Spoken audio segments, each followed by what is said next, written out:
this is a bit out of left field. More so than usual.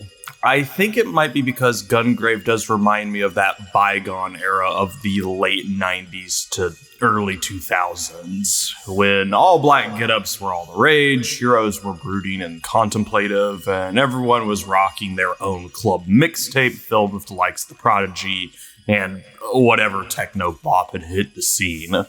What I'm trying to say is that essentially what Red Letter Media said, The Matrix was like Star Wars for a new generation. It shaped the landscape not unlike a bomb going off, for better and worse. Like nu metal. But instead of going with Enter the Matrix, the much more bandied about Big Brother holding greater canonicity to the films akin to the Animatrix, let's look at the less remembered adaptation-based sequel, both because I have some fond memories of it from early Hellfire Comms days watching Tom solo it, and, well, who would want to play as Niobe or Ghost? I kid. Enter has greater problems outside of that, from what I'm told. Anywho, make sure to like, comment, subscribe, and share the video around. Maybe hit up my Patreon to become a ticket holder for at least $1 to get your name in the credits, additional videos like thumbnail time lapses and the Showtime Reels, the scripts in their entirety, and more. Or don't, I ain't your Uncle Phil. Get out of here, Jazzy Jeff. It's the 90s. Shit, I think Family Guy did this joke. I can barely remember which uncles I've used either.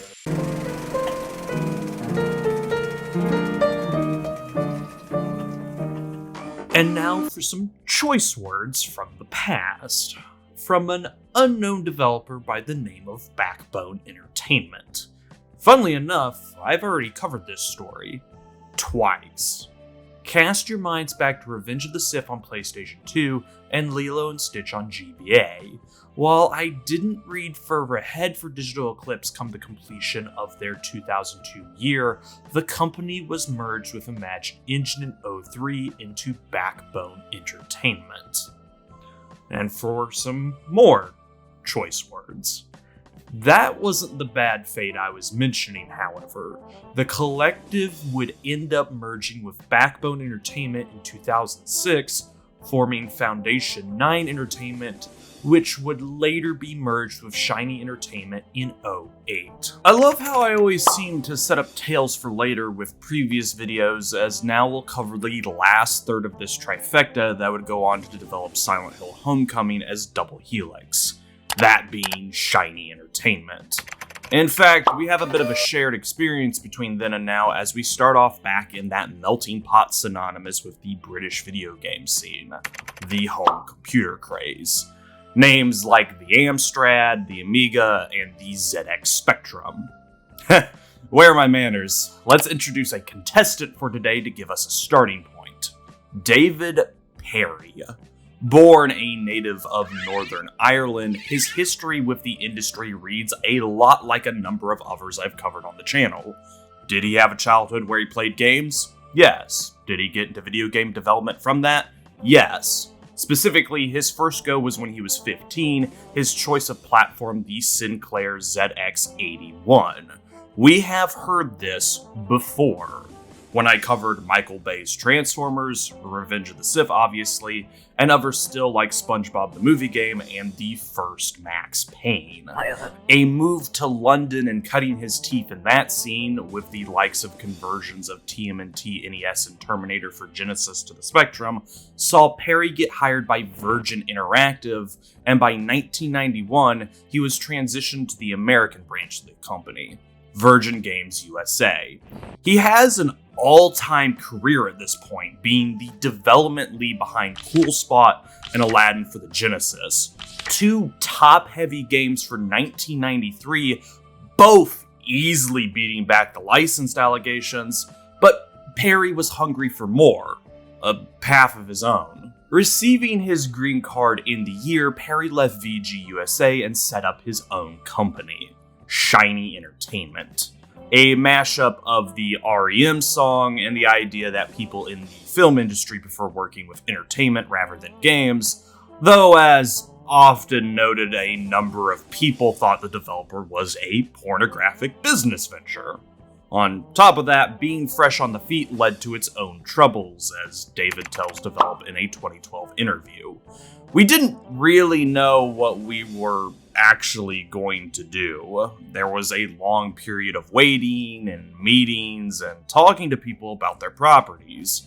We were even considering Knight Rider.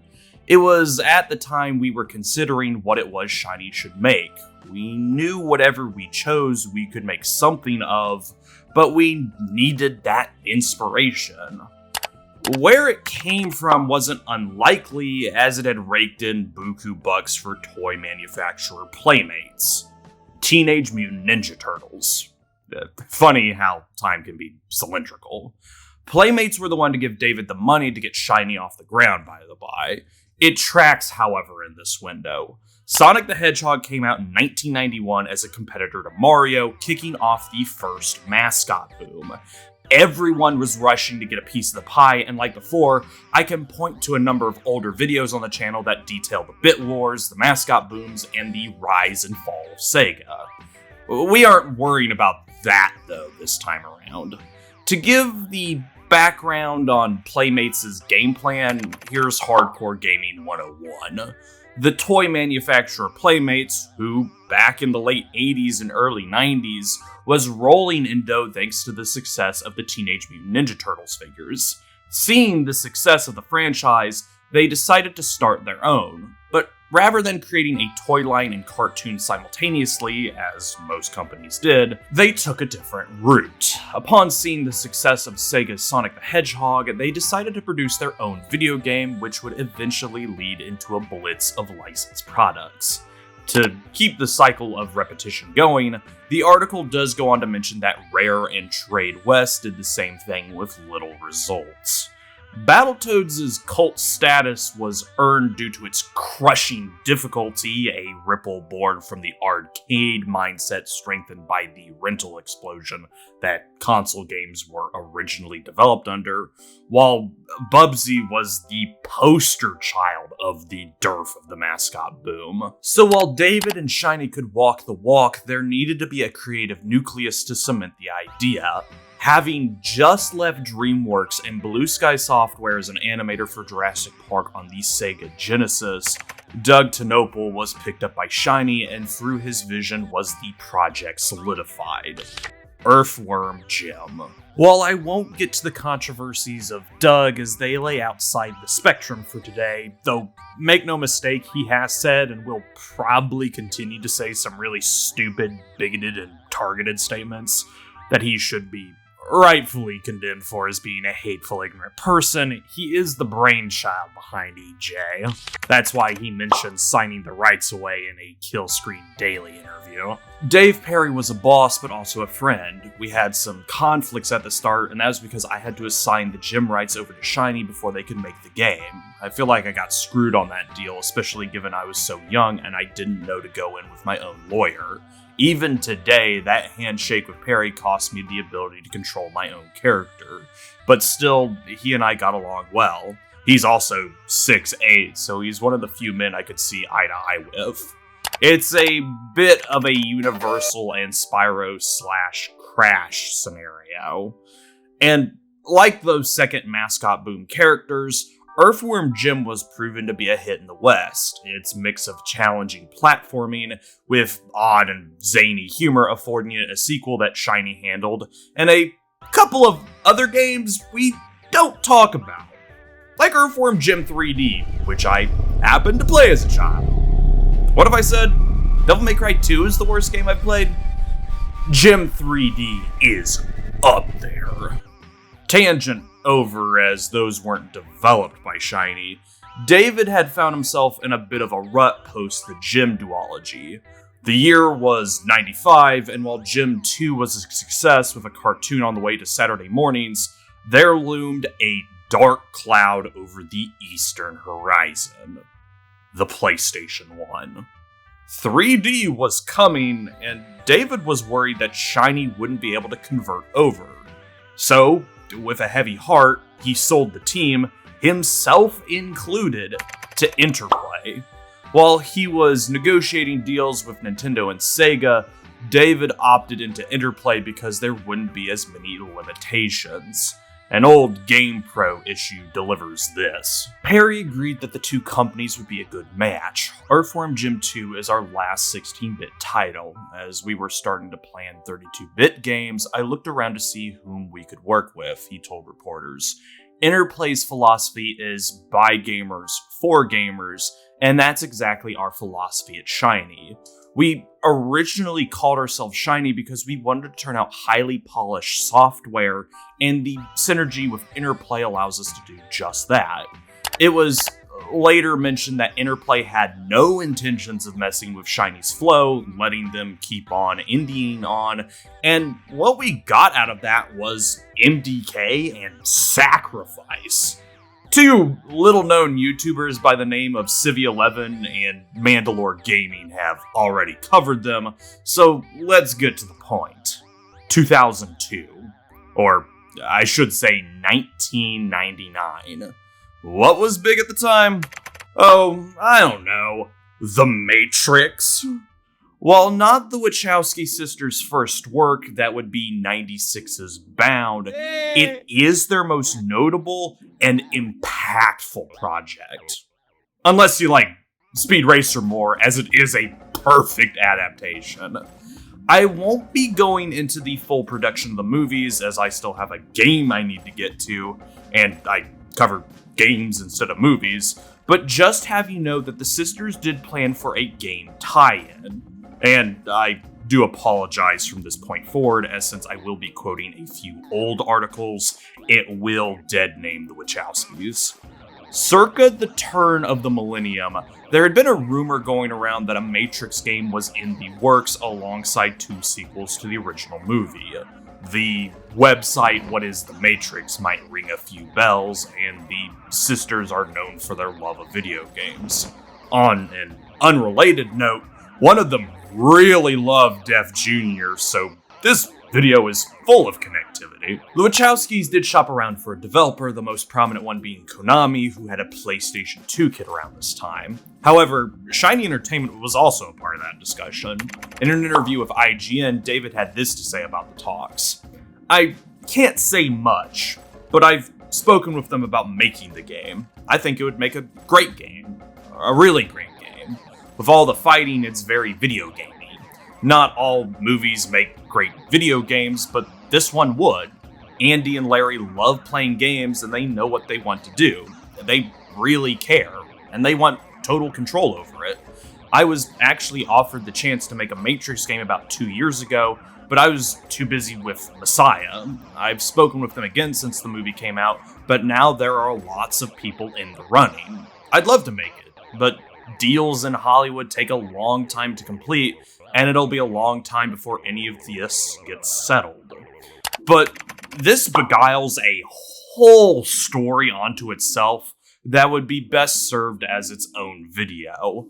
Mainly because the game that would come out of this, Enter the Matrix, would serve as an interquel between Matrix and Reloaded, sharing the honor with the Animatrix, and there was a whole rights issue where Microsoft threw their hat in the ring to get exclusivity on the Xbox. And it can't go without mentioning, Interplay would wind up going bust, having to sell Shiny over to Infogrames, who had started wearing the skin of Atari. It's from this relationship, Shiny, Lana, and Lily, and the financial success of Enter the Matrix that the Wachowskis would continue to work with Shiny, this time on a Type A adaptation of the whole Matrix storyline up to that point called The Path of Neo. But this is where things get a bit sparse. I think the ending of this history, or in this case the beginning, paints what kind of development Path of Neo had. It was a budget title. Enter the Matrix has a whole song and dance about it. It is, as I said, integral to the Matrix trilogy, as around an hour of footage was shot for the game featuring some of the stars. That wasn't cheap, and neither were the decisions Infogrames was making. The Chicago Tribune has the numbers. Infogrames Incorporated, which had recently changed its name to Atari Incorporated, paid $47 million to purchase Shiny, which won the Matrix movie license. Atari executives also confirmed a reported $20 million in production costs, not including marketing expenses or the cost of the extra hour of movie footage. By contrast, an average game cost $5 million to develop. This was in mid-2000s funny money, so adjusted for inflation and doubling the production budget to include marketing and advertising, that's $143 million today. That was unheard of back then, and it put Infogrames, remember, they bought all the Atari rights to use the name, which probably cost a pretty penny as well, in dire straits to the point they had to downsize everything. I can say this because it is hinted as such in the Develop interview. Shortly after Infogrames changed its name to Atari and Perry embraced a new era of his career, he had tried to bring to life a game design of his own conception named Plague. Forced to tear the heart out of the game to meet with budget demands, Perry decided it was time to try something new. It would have been a 2006 release, so development would have been started in the previous years. And to compound this, Infogrames was selling off whatever they could. Game Developer brings this to attention. According to a report by newspaper The Orange County Register, Shiny Entertainment founder Dave Perry is to quit the Atari-owned developer to help facilitate its sale, following Atari CEO Bruno Bonnell's announcement that all of the publisher's internal studios are to be sold. Perry apparently resigned on Thursday because he wants to find the perfect buyer for the studio. Following poor financial results, Atari recently confirmed it was cutting 20% of its workforce and was planning to sell off some of its intellectual properties, as well as developers including Reflections, Melbourne House, Paradigm, Eden Studios, and Shiny. That's the cauldron that Path of Neo was toiled in. And while the Wachowskis were alongside the developer helping to make the game, the money constraints on them probably pushed them towards an adaptation as opposed to an original story. Basically, and I said this last video, what will the money allow? Presented to you what the money allowed. Seeing a November 2005 release in America and the EU on PlayStation 2, Xbox, and Windows, I opted to emulate the PlayStation 2 version with PCSX2. And while it is a foregone conclusion at this point, Shiny Entertainment would wind up being sold to Foundation 9 in 2006, the new company going under the name Double Helix in 2008. If I cared to own and get Silent Hill Homecoming running, we know where this story continues.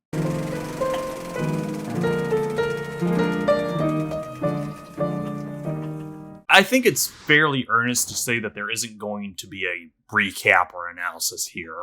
Path of Neo blitzes through the beats of the Matrix trilogy and additional material as if they were generic action films as opposed to a philosophical and spiritual awakening dressed up as a martial arts cyberpunk dystopia.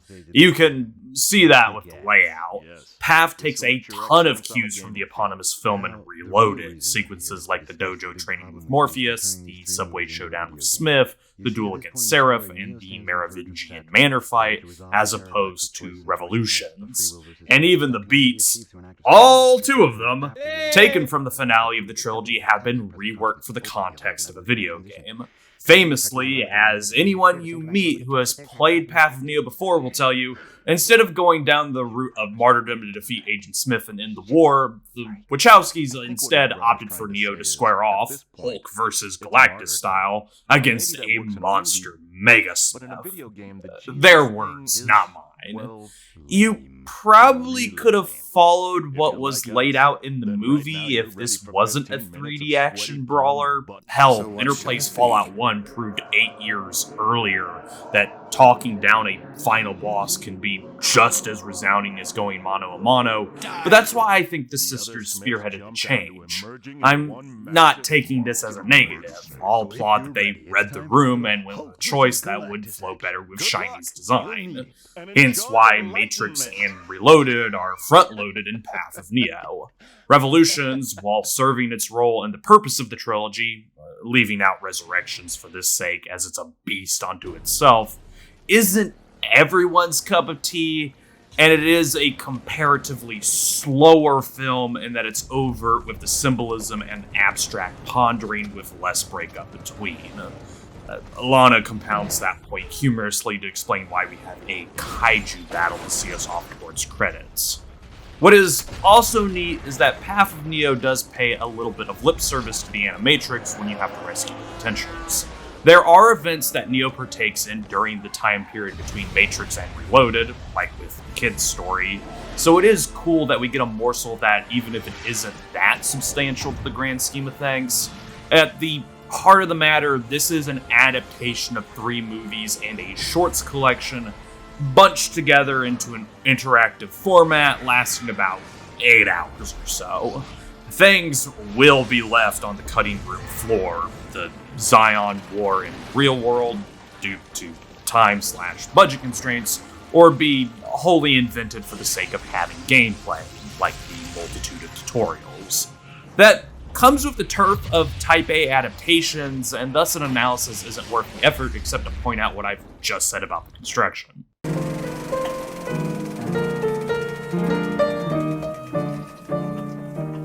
There is a bit of irony covering PON after Gungrave gore with the rant that I went on in the last video. Call this the other boot, the flop side of the coin, whatever tortured mirror metaphor you prefer. Path of Neo is a rough-looking game that hasn't gotten any better with age. This is the dilemma that a number of games will have to deal with when it comes to their pursuit of replicating realism with the technology of the time.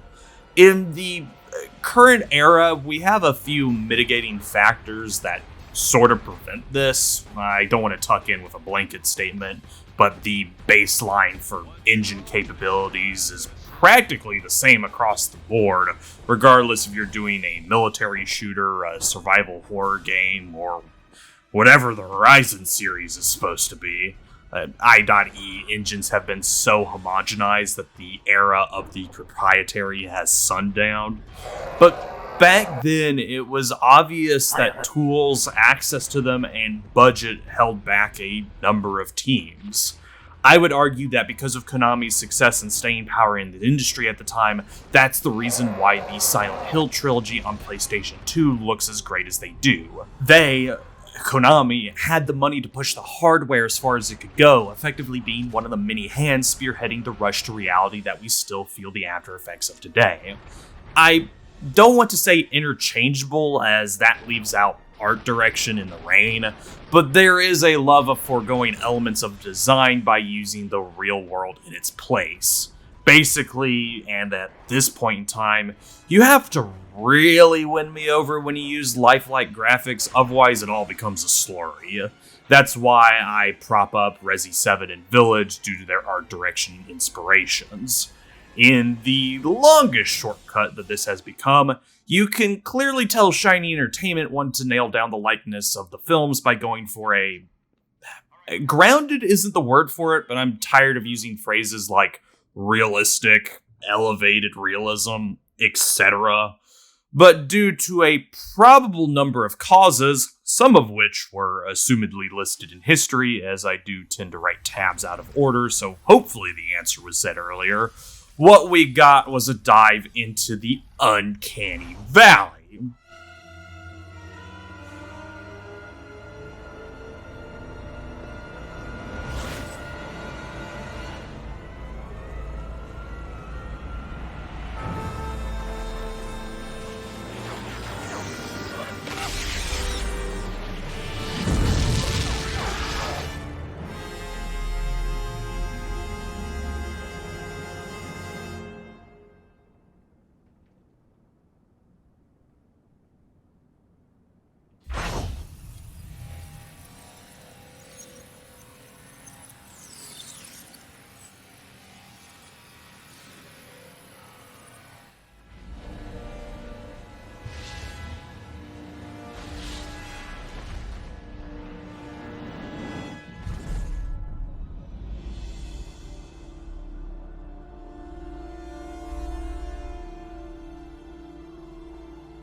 While on a journey, Chang Su found an old skull, dry and parched.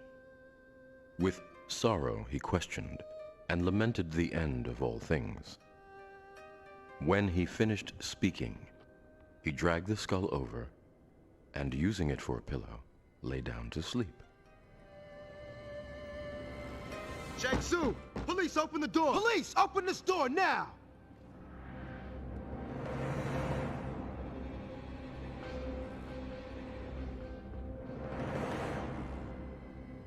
What'd this guy do? Who cares? I haven't kicked some ass in weeks.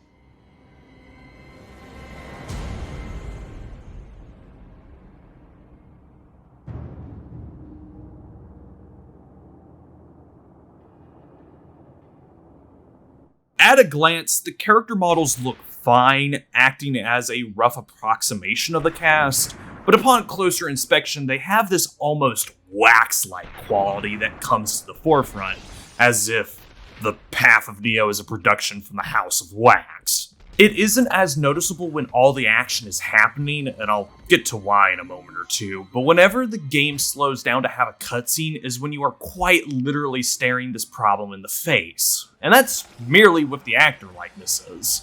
It's far worse with any model considered original to the engine. Watching any introductory scene for the potentials that Neo has to rescue, particularly the healer and the key, highlights how lifeless and expressionless the non-important characters are. The healer has this 1,000-yard stare that pierces the soul better than any demon could, and his texture work could be better. His beard is beyond faded and hands rough, and while you could wave it away as the years of his profession taking their toll, that would be an inadvertent product of how bad the modeling is as opposed to a conscious decision. The bouncer you have to face off against right at the beginning of the key is meant to come across as how one in his profession should be, intimidating, but his doe-eyed vacant stare, rigor mortis suffering face, muscles coupled with his best Reflux the Canarin impression sends my sides into orbit. You want it? Come, take it. Get those thugs away from me!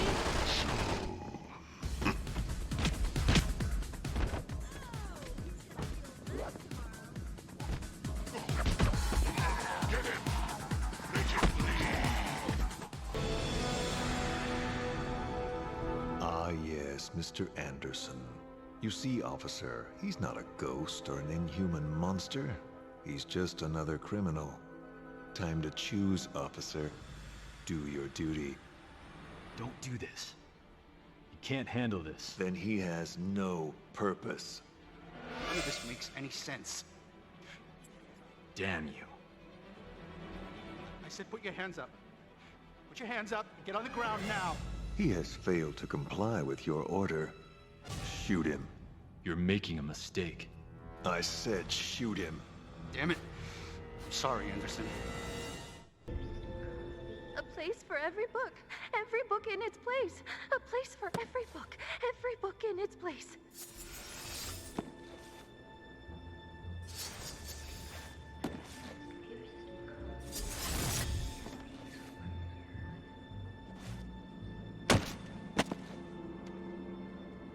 No, this isn't possible.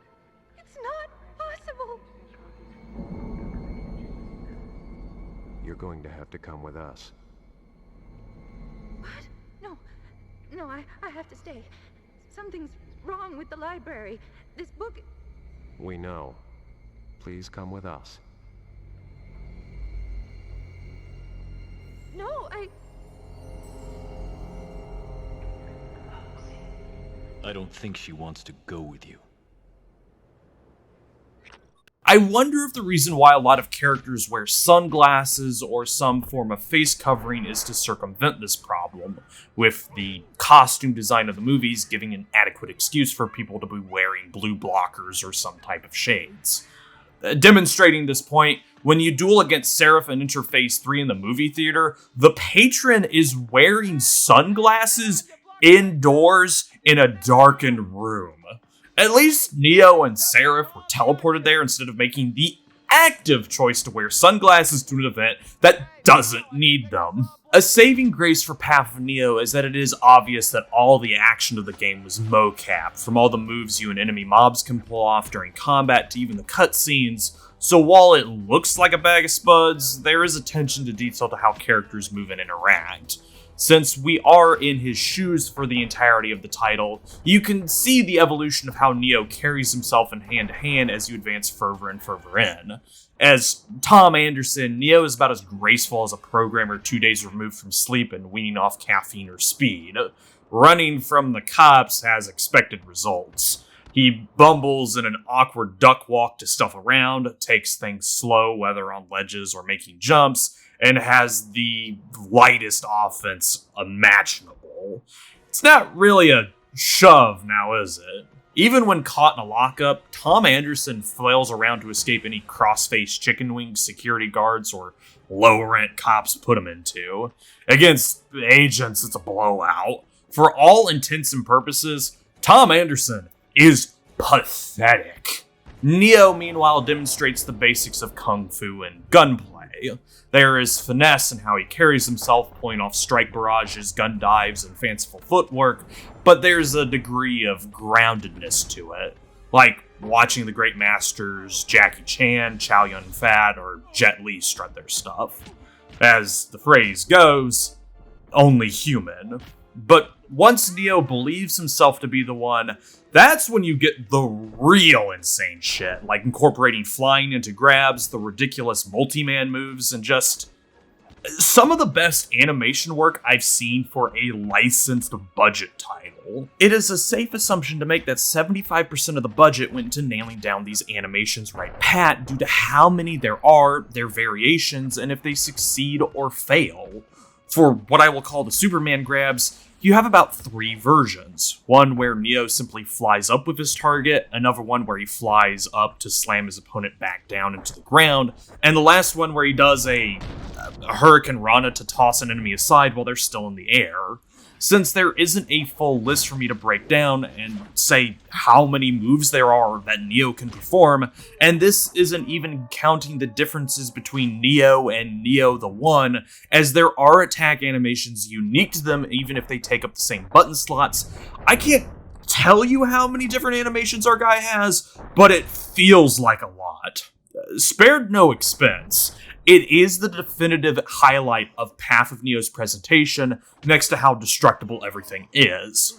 Owing to the Hong Kong martial arts inspiration that the Matrix has running through it, any setting a fight takes place in is liable to turn into one of those sledgehammer stress rooms you can pay for, with the added fun of sending idiots flying into walls, tables, anything.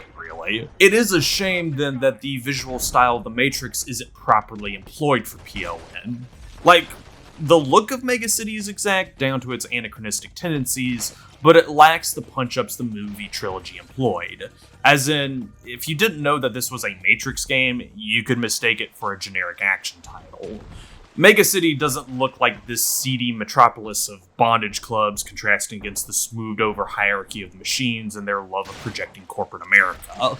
It's a facsimile of a facsimile in Path of Neo.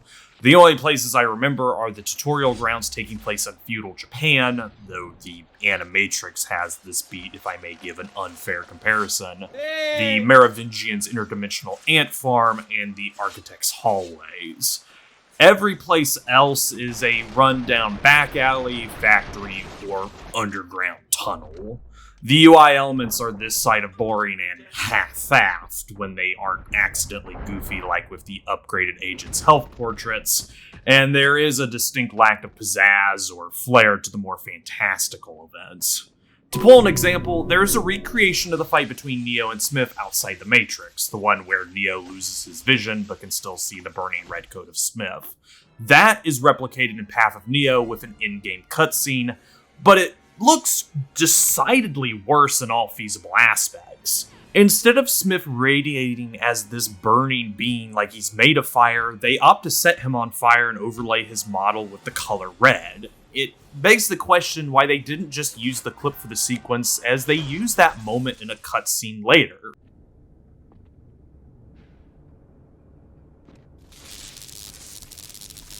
I wish you could see yourself, Mr. Anderson. Helpless. Pathetic.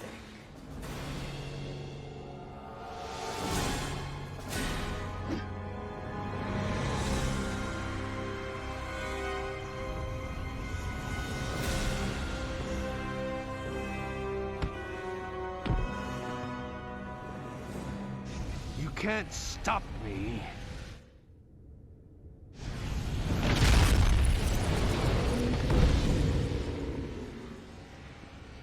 And because you have the movie clips breaking up gameplay, you see the disparity between the two sources, akin to how the voice cast is off. Gods above and below bless Lawrence Fishburne, as he's the only person to reprise his role for Path of Neo, and he does an alright job with it. Mostly because he gets the equivalent of what feels like 2 to 4 paragraphs of dialogue to speak. Light work, we call that. Everyone else has a stand-in. This is a pretty noticeable cast of the likes of Andrew Bowen, Jennifer Hale, Robin Atkin Downs, and Nika Futterman being some of the many highlights among the star-studded voice line. But man, is the directing off. Andrew Bowen and Christopher Corey Smith, who you might know as Johnny Cage for the former and the current English voice for Gundam's Bright Noah in the latter, have the thankless job of filling in the shoes of Keanu Reeves and Hugo Weaving. For Andrew, well, there was no other performance he could give besides Wooden. Keanu Reeves does have a niche as an actor, and one that he fulfills pretty well when placed into. How many John Wick movies exist? Johnny Silverhand is cut from the same cloth if we transition to games, and I do like him as Shadow in the third Sonic movie. And of course, as a comedy actor, Keanu nails that go-with-the-flow surfer attitude. It's when you have him step out of that bubble, do you get some stumbles and falls. I adore Bram Stoker's Dracula, but I'll admit Keanu and Winona Ryder are the weakest links owing to the weight they have to carry for the film and their directing. The Matrix is no different. Granted, how much of that was the Wachowskis' choice compared to Keanu's limits as an actor is a debate to be made. Andrew is merely suffering the fallout of that and does the best he can. Corey Smith, meanwhile, yeah, that isn't Hugo Weaving. Nothing could match the intensity he brings to Agent Smith, which the movie clips hammer in. There are 2 moments from the Matrix trilogy outside the interrogation of Morpheus that are the embodiment of Smith to me. The speech he gives to Neo before the Burly Brawl, i.e. the meaning of purpose, and when he yells at Neo through gritted teeth right at the finale of Revolutions. Why, Mr. Anderson? Why do you persist? There was no way that Corey Smith would be able to go toe-to-toe with Hugo, and so it just kind of leaves Corey with the bag. It's a noticeable impression paling in comparison, and the thing is, there was probably nothing he could do. I don't blame Corey, mostly because he has proven to be a good VA with a sizable track record, just the situation he found himself in. Where do we go from here? Now there is good and bad. We are very far away from our goal. And what is the good news? That door leads us to another that will take us to our final destination. Then let us make haste. This one! This is it! Hurry! This may be a little dangerous. How much more dangerous can it be?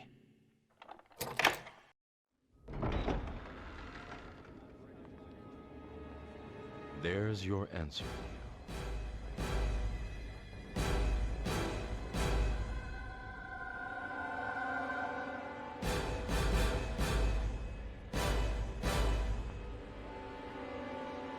And I firmly believe that these awful, horrible, violent video games are offensive to our most basic values. What the hell are you boys doing?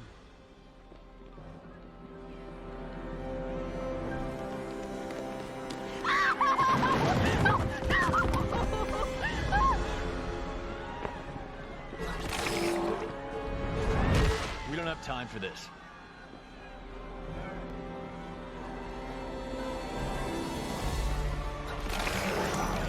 We have to make it to the stage.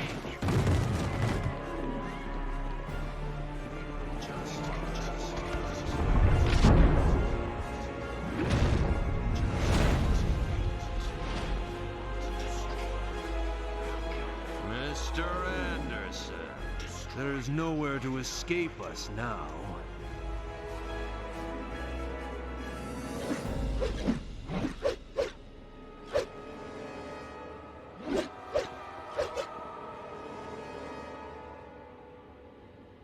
And rounding out with the rest of sound, it's okay. Punches do have the tendency to reuse the same SFX. The music, when it isn't ripped from the trilogy, is merely there, but I do like how guns sound in focus. They get amplified and feel like hand cannons. It's a piece of the presentation that feels kind of bare bones because of how much attention the animation work had. And that's the tail of the tape for Path of Neo. It reeks of budget license in all regards except for when it is in motion.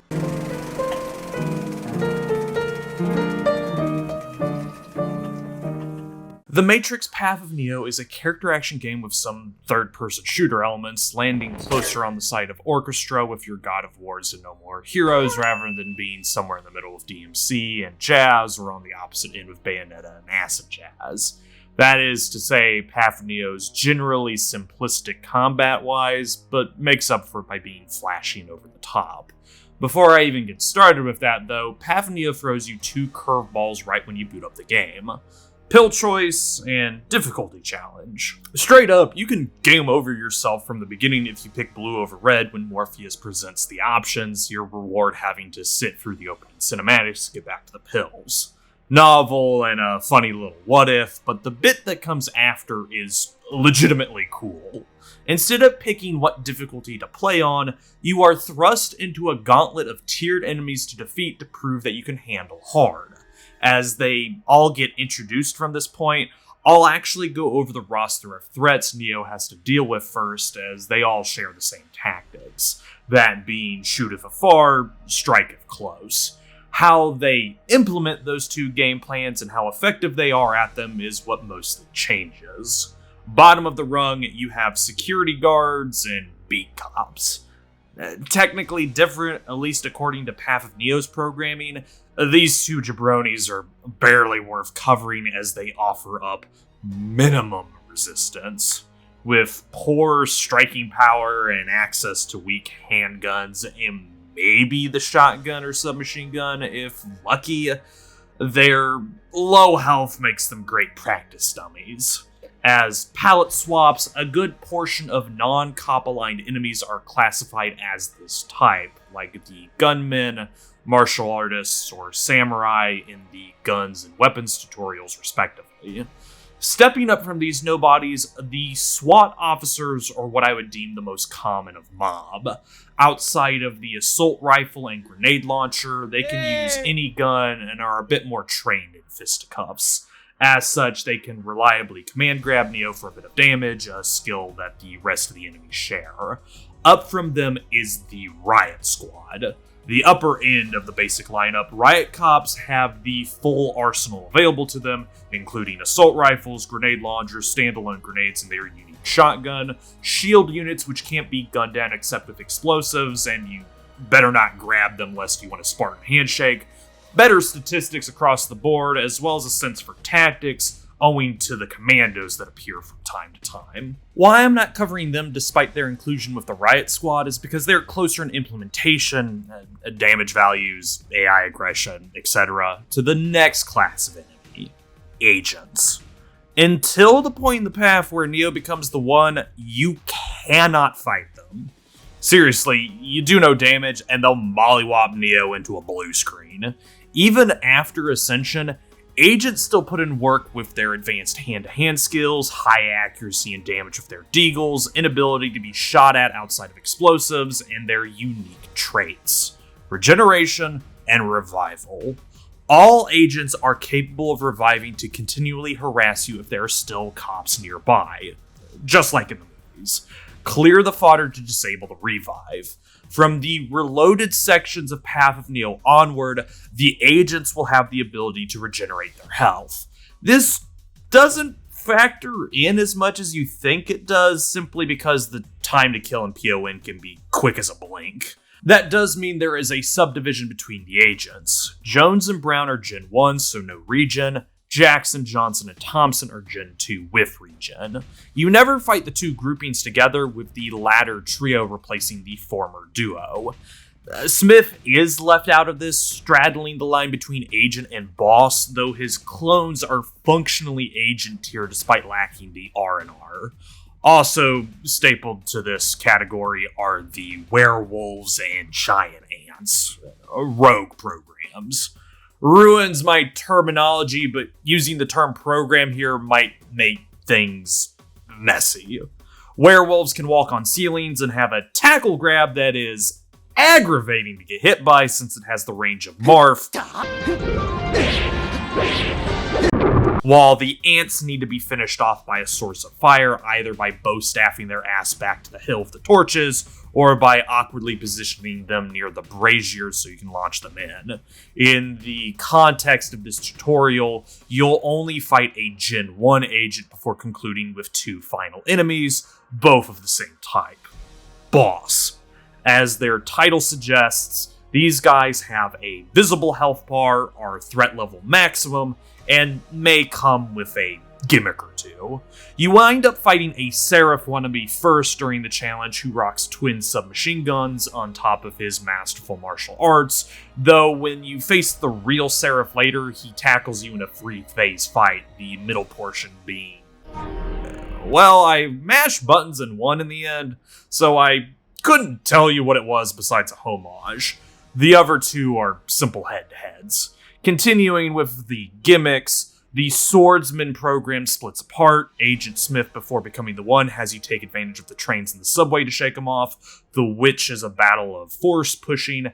Agent Jones, during the Morpheus rescue, needs Trinity to circumvent. The list goes on. If you manage to defeat Sarath during the challenge, congrats, here's Smith to probably beat your head in. Beat him and you have the right to play on the 1 difficulty. However, if you lose to anyone between the range of the Riot Squad to Smith, the highest difficulty level you can play on is Master, which is normal. Dying to SWAT or lower defaults you Disciple, which is easy. Outside health values, mob aggression waxes or wanes based on skill level, so I would assume standard rulings apply. Play on Master to avoid any undue artificial frustration.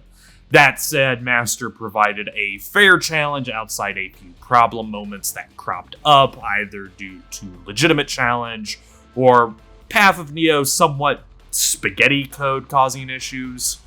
We aren't ready to tackle the meat and potatoes of PON yet, as right after the opener, you are thrust into the most disconnected segment of the game, the mandatory stealth escape from Metacortex. Okay, it's a bit of a stretch to call it forced, as you can fail it after passing a certain threshold, otherwise you are sent back to a checkpoint, inferring that dying is pretty lenient, as is quitting out, but it leaves no lasting impression besides teaching basic movement, left control stick to move, right for camera with L2 to wall saddle, and having an alternate ending where Neo does escape with Trinity as Morpheus had outlined. Past this, though, are the tutorials where I can actually begin to talk about the facets of gameplay. As you've already figured out, Path of Neo is linear in structure, both in macro and micro. Levels tend to be straight shots with minor exploration outside of the Merovingian's Manor, though to make up for this there tends to be a high number of set pieces. A turret sequence closes out the Morpheus rescue, for example, or gimmicks like escorting AI companions sprinkled in to keep the action fresh. I referenced it earlier, the first proper showdown between Neo and Smith can be broken up into sections. the initial duel where Neo has to incapacitate Smith via the Def Jam special, an escape into the sewers leading into the deteriorated subway, which serves as a simple jumping and timing puzzle, and finally a rematch against Smith, this time aided by a riot squad, where Neo has to ditch his pursuers by hopping onto a flatbed train car. Regarding AI companions, most can fight back and regenerate health, though if they die, it is game over. Obviously, you beat one stage, you get to move on to the next, though if you want to replay what you've completed, you have to wait until after you clear Path Neo once, since that's how you unlock the level select. This is also how you can re-challenge the Gauntlet without starting a fresh game, though if you're doing this to be the one in earlier segments, no dice. Path of Neo doesn't utilize New Game Plus, so whatever skill or power level Neo is supposed to be for a stage, you'll be that. Unless you activate cheats, which are unlocked by completing certain difficulty modes or by clearing out bonus objectives. This is how you also earn the BTS material, so you won't know what an unlock was until you check it out.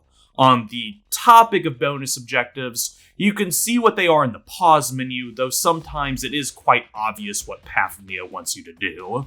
Case in point, the optional mission for the stealth level is escaping Metacortex. Not all stages have a bonus objective, mind you, or they might only concern themselves with a certain portion of a stage. Like during the firearms tutorial where you have to find Operator's secret closet in the hallway. One last note on level structure itself, there are two oddballs that break away from the norm that I've laid out. Red Pill and Captain Rescue.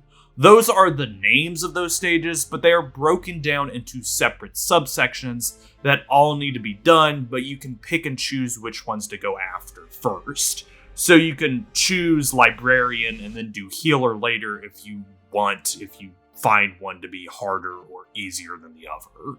Getting to the main man himself, the buttons that concern Neo are, off PlayStation 2 controls, triangle, circle, X, square, R1 and 2, L1, and the D-pad. However, while some of their functions stay static, over the length of the path do newer options emerge. Triangle is the main attack button, and outside of combinations you can do with it with the other buttons, it technically is all you have. You aren't doing lights or heavies like this is God of War through alternating button presses or performing delay combos like DMC. If you want to strike someone, it's either triangle or bust. But that technically from before creeps up to expose itself as circle is your throw button. I say throw, it's more a multi-purposed advanced attack that is dependent on a number of factors, including what state the enemy is in, if you're surrounded, what buttons you push, and how much focus you have. While I haven't gone over what the other faces and triggers do, let me be clear. Triangle, circle, and L1 are pivotal to combat and defeating enemies. L1 is focus, aka bullet time, aka a massive damage increase while it is active, as well as a move modifier. It's the yellow bar below the green one, which is health. Focus isn't toggles, so you can do some funny things with it, like bolstering the last hit of a move for extra damage in case you were tight on the resource. I guess this is Devil May Cry, as that description is literally Beowulf Shoru Geki canceling. Tangential observation aside, focus recovers on its own when you aren't using it, but only to a set amount.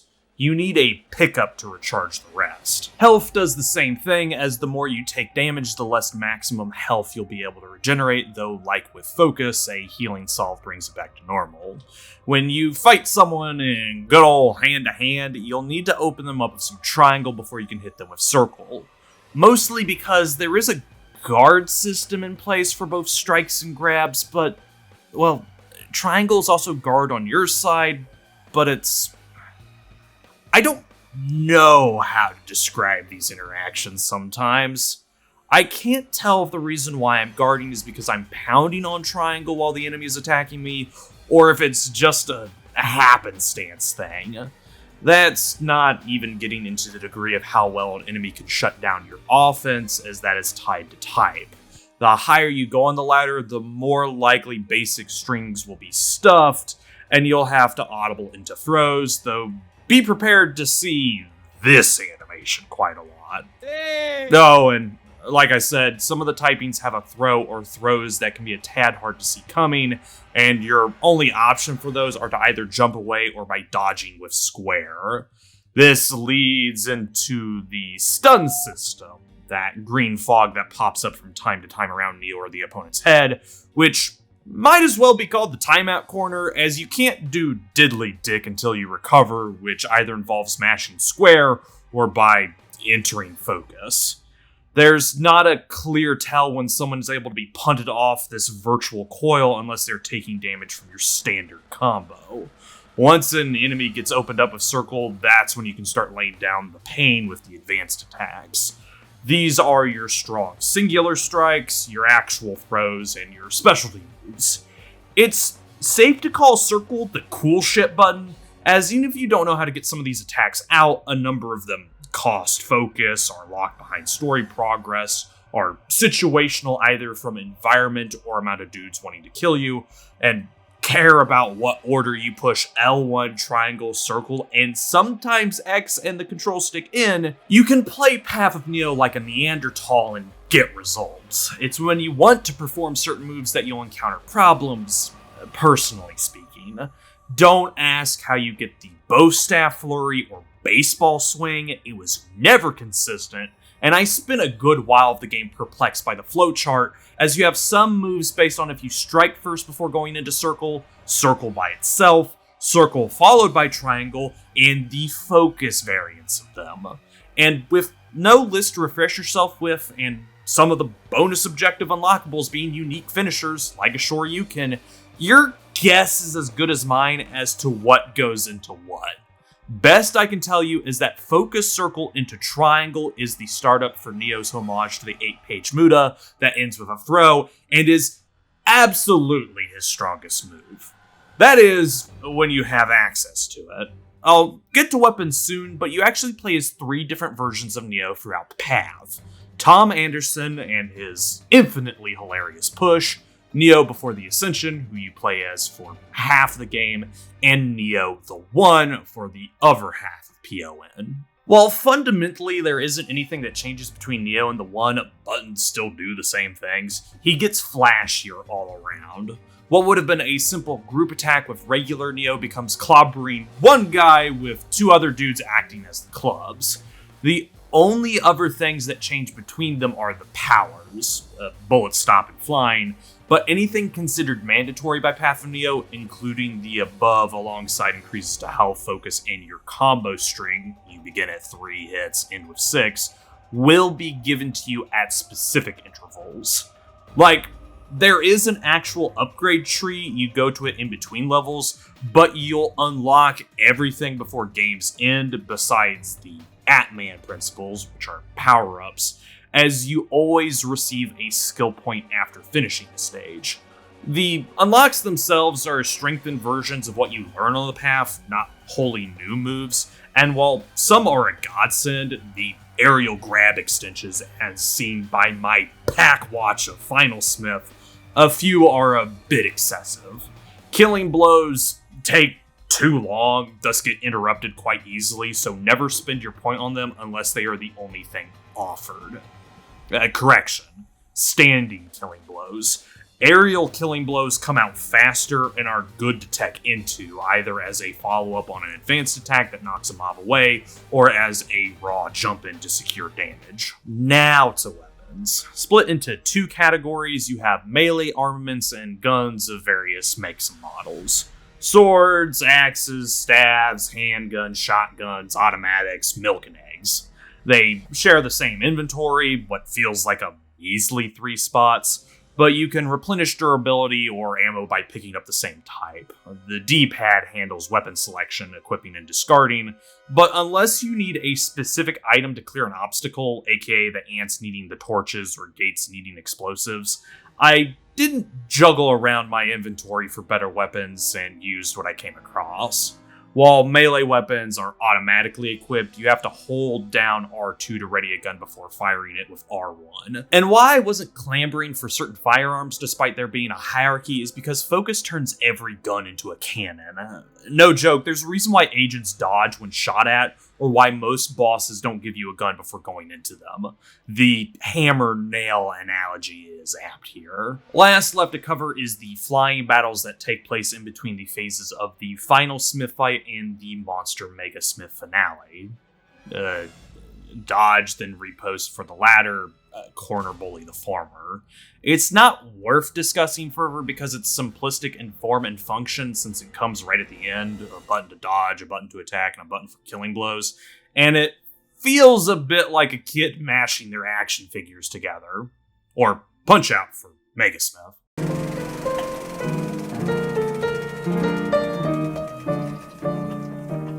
Path of Neo's journey to becoming the One is probably the best thing on offer when it comes to the game. It really does all come back to the gauntlet you are thrown into right at the start of the game. Outside of telling you basic information, like what buttons do what, you don't get a clear grasp on what Neo is capable of, and you're free to experiment with what you have. So you see the security guard, run up to him and start punching for a bit to see how long your combo goes on for. Since the version of Neo you get to control at this point is the One, that means you get his massive 6-string that ends with a launcher where you'll probably see the button prompts pop up in the lower left corner. Okay, hit those specified buttons and oh god! You've effectively slammed this poor sap onto the ground like he was a folding chair, but then you see another prompt and performing the motion turns your slam into a giant swing. That's when you start wondering what other things you're capable of doing, so you begin pressing buttons in different combinations, where you will see how truly deep Neo's moveset goes. You can lay on with strikes, but what if you hit circle before the combo ends? You get one of the many finishers and specialty attacks, like the knockback attack, a throw for repositioning, and singular strong strikes. That's all fine and dandy, especially because the enemies are getting tougher, with the likes of the SWAT team and Riot Squad making their presence known. These bastards love to pelt you from range with their high-powered small arms, making them a decided threat, but to turn the tide, the game tells you about focus so you can start playing with that. That's when you learn how fluid combat actually is.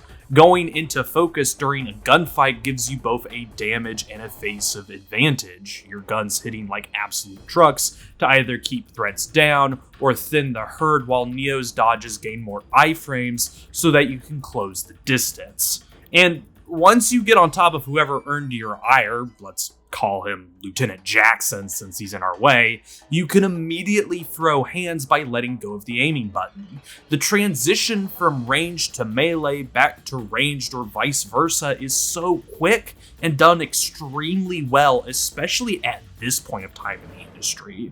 There's no waffling about, no worrying about going into a separate ranged mode and having to go back to melee mode. It's one button that handles everything whether you hold it down or not.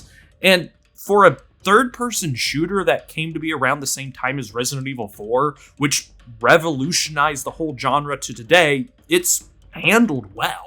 It's not too slippery. Neo aims where you want him to. There are effective ranges for weapons that make them all viable, and the auto-aim smooths out any potential bumps. But like I said, at the drop of a hat, you can go right back to punching dudes if they are within arm's distance, where you'll probably see the effects of focus on melee combat.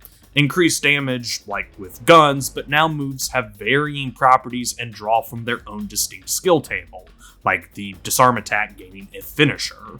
Whereas you had simple combo enders like the gut shuffle and the punt to the head, you can blend them together within focus. You can start with a punch rush, which by itself does notable damage and has massive knockback, but you can morph it into an upward variant that could lead into the Superman grab. Or you could modify the ending of the punch rush and have it go into a Shoryuken, the face punt, and I think a few other moves. Surrounded, instead of opting to hate on one clown with focus attacks or go for the whirligig throw, you can do duo or trio attacks to lessen the crowd around you. Weapons get layered on top of this using the same basic combat structure, so you don't have to worry about it completely changing up your moveset. And while I was talking about focus with guns earlier, getting close to somebody with them out, focus or not, will initiate a kick that sends them upward, either for easy shooting or to go instantly into a slam. You can decide either to go for the easy grab or spend the ammo, like how you can with focus. On paper, I do like how you have to spend focus to opt into the lengthened moves. In theory, it's a risk-reward system where you can choose to go all out on a target in the event that they are a threat that needs to be removed from the board at that very instant. Agents and bosses come to mind, especially with the first group, as there's some neat verisimilitude in their corner. As long as one cop exists, a downed agent will be able to respawn and take their place. While it is outright spelled to you during the rooftop section of the Morpheus rescue and when you have to retrieve Niobe after the captain's meeting gets stung, when protecting the guard potential, the agent you square off with comes with a cadre of SWAT and Riot. There is nothing stopping you from facing down the agent first, mainly because he is the direct threat to the potential, but beating him back will have him return a few seconds later to be in your grill again. Do you risk the potential with the agent to take out the officers, handle the agent to give you a few seconds to clear out the room, or manage both? Maybe you spend a chunk of your focus on the agent to get rid of him in one combo, or take advantage of the environment to throw him from a great height. I'm getting ahead of myself as that's way down the line when you have all the one powers. After you succeed or fail at the gauntlet, you get put right at square one with clumsy and unreliable Tom Anderson, who can barely push down a cop, let alone stare down an agent. While it is an awkward section of the game, explicitly because stealth isn't a factor past the first tutorial, and the wall saddling uses the same bass-ackwards one from Resident Evil 6, as a point of entry, it is perfect. You have nothing and have to build up to the power you got a taste of. Even when you finish all the training and have some semblance of skill in hand-to-hand, the first agent encounter is built up as something you have to worm your way out of creatively. Neo can't stand up to them as they'll casually block any sort of offense and pummel you right back. Your hope is to either play entirely defensively, either with blocks or dodges, or run distraction. A thing to note is that agents, regardless of distance to the player, will always dodge any bullets fired their way. For the previous parts of the level leading up to the agent one-on-one, you are swimming in guns, so with some clever usage, you can keep the agent locked in a loop until Neo's crew comes back to clear the path for him. Extending this further, the first proper Smith battle is one of the hardest in Path of Neo because of how the balance of power is scaled. While I will admit that the first half is a bit gimmicky and can be frustrating at times since you essentially have to busy Smith long enough for the train to do its work, meaning you're probably in danger of getting hit as well, the framing is perfect. Neo has to pull out every trick in the book to get the advantage over Smith. Meanwhile, the agent can easily break Neo right over his knee. You don't beat Smith at all during this fight. Instead, Neo has to run away by using the transit system, buying him all of 5 seconds before the agent is back on his heels. But this fight gets inverted by the following one. With Neo becoming the one, the scale is skewed in his favor.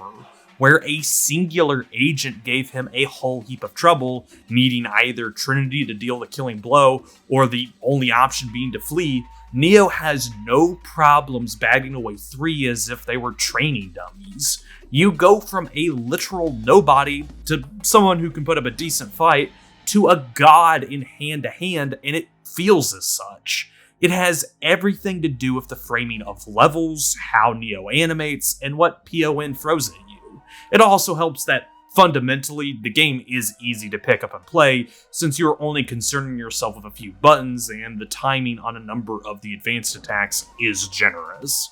However, in other areas, the title can be ungenerous to the point of frustration, and I ain't talking about the difficulty.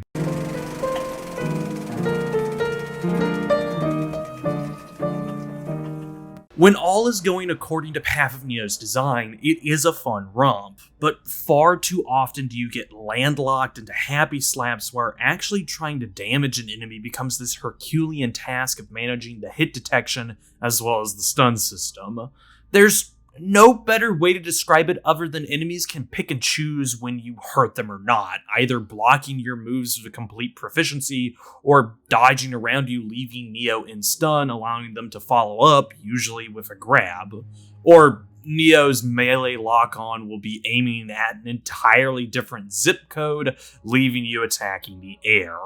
While this doesn't affect a number of the lower tier grunts, as they're more a nuisance that can be swatted away with a slight breeze, once you get up to SWAT and higher, be prepared to fumble around some of the time. That's the part that's hard to describe, as you really need to play for yourself to get what I'm saying. Control is always the hardest part to explain, as it's like describing the minutia of a task without the listener having to carry it out. For an example away from video games, imagine if someone told you the delay that they felt when controlling the Mars rover. You can partially wrap your brain around what they are saying, how long the length of time between inputting an action to when the rover receives and acts accordingly is, but unless you get that personal experience, it merely lies in the abstract. Like, I can say that combat in Path of Neo more than occasionally devolves into an ice rink production, but you won't grasp the true form of that statement unless you try it out for yourself. Multiple times did I find it hard to damage my foes, and it only gets worse when more than one enemy gangs up on you. Hit detection gets real wonky, and the stun system becomes an even greater pain. Which, can I just say, there didn't need to be a stun system in Path of Neo, as it feels like a punishment on the player rather than a universal system. The only times I capitalized on a stun was after I beat a mob's head in, which meant I had already damaged them to the point of finishing them off. Getting a stun off a dodge felt like witnessing a unicorn's birth, as it rarely factored into any fight I was in, and simply trying to pull one off eluded me like the mythical animal. Oh, but you bet your ass that anyone above the SWAT team can predictably dodge anything you throw at them, leaving Neo ripe for all sorts of trouble. That's why I classify the Riot Commandos on the same level as agents, as the second of these two groupings do this so often that it makes a number of fights with them more stressful than it needed to be, on top of their ability to block what felt like forever, making the final regular stage annoyingly prickish because all you fight are Smith clones. Outside the werewolves and the ants, two other aggravating mobs that suffer the same problems alongside their own unique issues, Smith clones are the toughest enemy to fight since they are the agent in miniature, rocking his full moveset, grabs included, in greater numbers, with the singular caveat being lower health. It's what makes the Cathedral escape during the Keymaker sequence the worst, as on top of dealing with Smith clones, you have to protect Morpheus so he doesn't die, as well as reach the Keymaker when he randomly appears so that you can escape. If a Smith gets too close, the Keymaker will disappear and you have to play the waiting game again. And if that wasn't bad enough, as I've been hinting at this dilemma throughout the rest of the video, you aren't exactly told what moves Neo is capable of doing. Sure, in the first half you have all the tutorializing that goes on for way too long, teaching you the bare basics of combat in an excruciatingly slow manner, which is funny for the melee weapon tutorial, as those types of pickups make sparse appearances, yet make up 2 tutorials. But it doesn't teach you the intricacies of the focus system and how significant it is when it comes to pulling off moves. Game-wide, I was confused on why I got certain attacks to come out as opposed to others. Was it because I wasn't hitting the proper combination of buttons? The multi-man attacks have this awkward input where after you hit the first opponent with circle, you need to flick the control stick in the direction of another enemy to set up a duo, then do it again for a trio. But sometimes you'll get one version of a trio attack, other times another. And to compound this, Neo has both throws and strong strikes mapped to circle after an opening, with moving the control stick being the deciding factor on what comes out. And there's variants of those moves where you get a 1-inch punch, a sidestep strike, a forward and back throw, among others I'm probably not listing because I never saw them. Was it because I needed to already be in focus when I began the advanced attack? The JoJo's Punch Rush is exclusively a focus attack that needs to be performed with L1 circle, otherwise you'll get one of the other attacks performed by hitting circle. I think a few other moves share this quality. It seems like the Kick Rush is stringent to this ruling as well, but this ties back into the previous issue as well as the next and final one. Some standalone and all add-on attacks cost focus. Or, if I may pose that in the question format I've been using, did the attack not come out because I didn't have enough focus? This is the hardest one to pin down, as you aren't told the costs of your moves. At best, I can visualize that going the full 9 yards, I.E beginning with the Punch Rush, going into its aerial variant, then ending with the Superman grab costs about the full bar, but obviously that would be the case. This combination outright kills anything it hits. But for a ton of other moves, I don't know how much focus I needed stocked, and because you don't regen the full bar and have to rely on recovery items for that, you might not even get access to certain moves. I think. That's the issue with the focus system and why other character action games give you a detailed list of your moves and how to do them. In having a low skill floor and a go-with-the-flow attitude, which I applaud Path of Neo for as it lets it cut to the chase and get to the flashy stuff, it forgoes design elements that should have been included, if not for people who want to deep dive into the system, for posterity's sake at least. And I know this game can include button combinations for specific advanced attacks. That's how you do the unlockable moves obtained from completing bonus objectives. So why not do it for all of them? Why half-half the list by writing down some of them, like the Superman grab and killing blows, but not all of them? Again, playing around with the bow staff is fun, but out of all of its attacks, the only ones I could reliably perform were the step-up swing and the flick. I would love to do the barrage, simply because it does the most damage and has a satisfying SFX, but look at all the factors going against me and how little information Path of Neo provides. All I can do is hit buttons and hope I fulfilled some arbitrary quota to do the move. This is still marginally better than the Atman principles. Buying these from the upgrade menu is a waste besides the auto-revive, and that felt like insurance 3/4 the time. Nice to have, but would I use it? You don't know which Atman is which, however, on your first playthrough, so that's always fun. Moving away from this and into level specifics, I've already gone over the tutorials and how long they are, but this collection of stages quake in their boots when placed next to the Merovingian's mansion. It's a marathon of a level that keeps going on and fucking on, with your companions being the aforementioned werewolves and ants.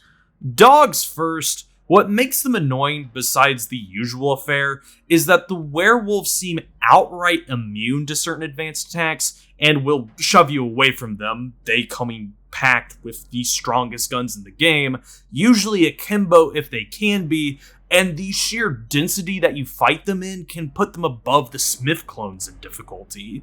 It doesn't help that the mansion has you rerun through a segment that you've already played through while repopulating the stage, werewolves hiding in walls and fake pillars to do their stupid football tackle that'll catch you no matter what you do. The ants, meanwhile, propagate in the back half of the Merovingian's lair, the interdimensional maze. That's a double whammy. On top of having to find the correct door with Path of Neo's somewhat imprecise platforming, the ants attack you in swarms and have to be defeated by a source of fire, either through the ornate torches that Neo wields as a bow staff, or by knocking the bugs into lit braziers. Pick your poison, durability or aiming. I found it better to simply ignore the ants and focus on finding the right door.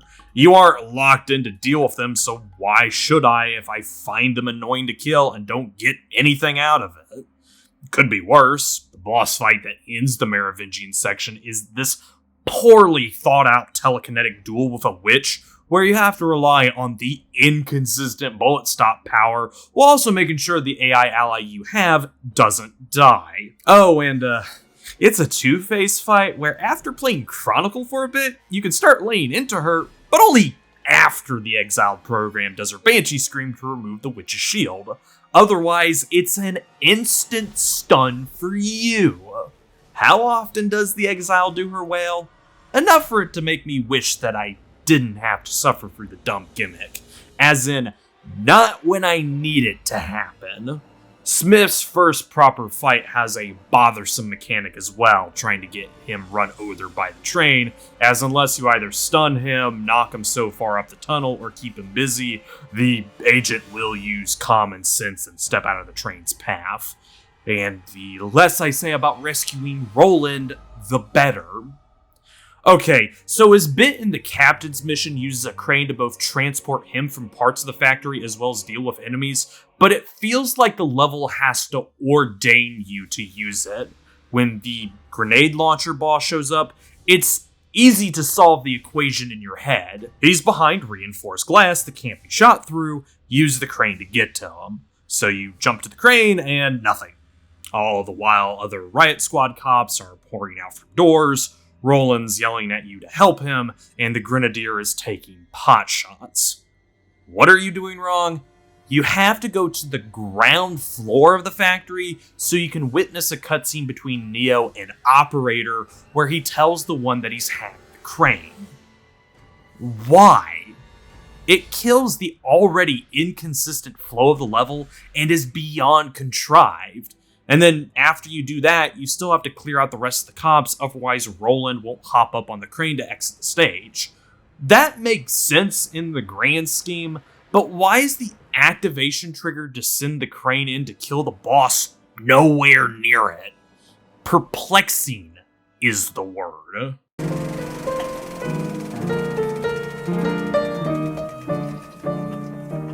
I'm sitting in a weird crossroads for Path of Neo. On one hand, there are moments where the game shines, particularly in the freeform nature of its combat, the ease of which you can pick it up, and the attention to detail when it comes to embodying the fight feel of the franchise. I'll never tire of pulling off the longer special attacks due to their flashiness, or bouncing around rooms while easily holding back a group of guys either with guns, my fists, more often both. However, the slipperiness of the controls creep in at the worst moments, making movement and hit registration unreliable as combat devolves into weightless slap fights, which then gets annoyingly coupled with some aggravating enemy typings and the AI which loves to lock you out of doing anything. And while playing Path of Neo is the equivalent of a monkey banging on a typewriter, it does a poor job of explaining to you what new moves you've gained and their use context, specifically with how focus factors into your combo strings and specials. Outside of being a Matrix fan, PON is definitely jank, so if you have a soft spot for shoddily put together games that have kernels of interesting design or can look past the faults, there might be something for you here. Not exactly a glowing recommendation, but it was more good than bad in my experience, even if I did do a single 8-hour recording session and grew more annoyed with the faults.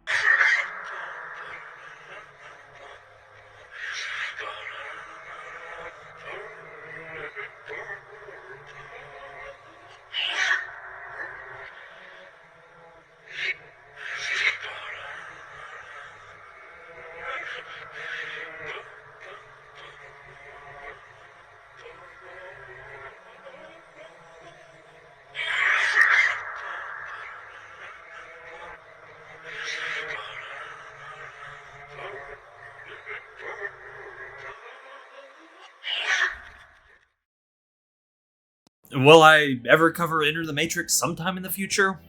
Yeah, probably. I haven't actually sat down and played it myself at all, only really knowing about it through the reviews, particularly Some Call Me Johnny's, and the cutscenes since they have a part to play within the greater Matrix storyline. Like the Animatrix, which I think is looked at far more fondly than basically everything post the original movie. That's a discussion with its own subdivisions for a whole nother day. At what point does the Matrix get bad? Or what sections of it are considered good and what isn't? As, depending on the person, you can get some crazy answers. I've already said my piece, that being The Matrix is a phenomenal movie, as is The Animatrix. Reloaded is good for about 3/4, but falters at the finish line. I don't mind Revolutions, even if I think it's slow, and the story behind Resurrections is what sells that movie, as it was made in spite for Warner Brothers. As a film, it isn't a worthwhile watch, but Lana making it as a middle finger to WB will be infinitely hilarious. Anywho, this show is made possible with the likes of the moviegoers within the Peanut Gallery and Inner Circle. Consider buying a ticket at patreon.com/Let's Talk About Games, no apostrophe in the Let's, for behind the scenes access to LTA scripts, thumbnails, other bonus material, your name in the credits, and early screenings of episodes, plus the live commentary Showtime Reels, where I ramble my way through games gone by. As said at the top, like, comment, subscribe, share, become a ticket holder, or don't. I ain't your Uncle Phil. And as always, this showing of Path of Neo is over, but stay tuned for our next feature, the middle child of the Scooby-Doo platformers, Scooby-Doo Unmasked.